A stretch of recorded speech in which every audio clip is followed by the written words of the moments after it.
Maľovanie je moja obľúbená činnosť.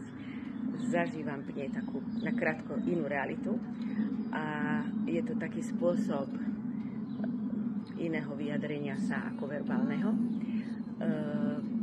Maľujem od malička a tento zážitok by som chcela sprostredkovať aj vám.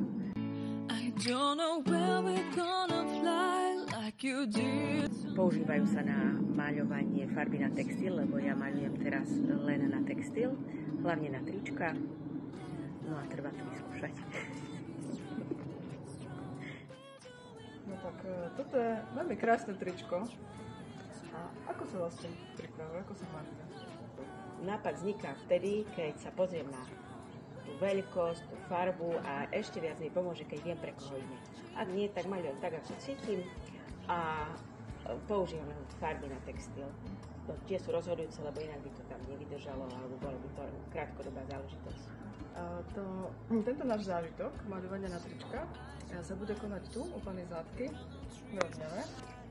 A my sa veľmi tešíme, že prídete, je to veľmi pekne v tomto penzióne a v celom prostredí peknom zelenom, takže tešíme sa na vás.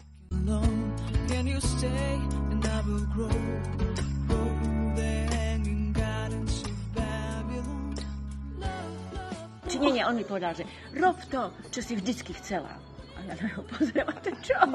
On že však maľuj. A potom kúša, aha, najprv ma nadchlo. A potom ja hovorím, že jo, Miško, nepamätáš sa, že keď sme sa vzťahovali od Starkej, tam som mala takú haldu výkresov, čo som maľovala celý život. No, mamka mi to odkladala. Maľuj na trička. A reku, aha. A on to fakt, že on vás to umil, hej, môj syn je originálny, akože by ste povedali, že nič, a potom zrazu z neho perla vyjde.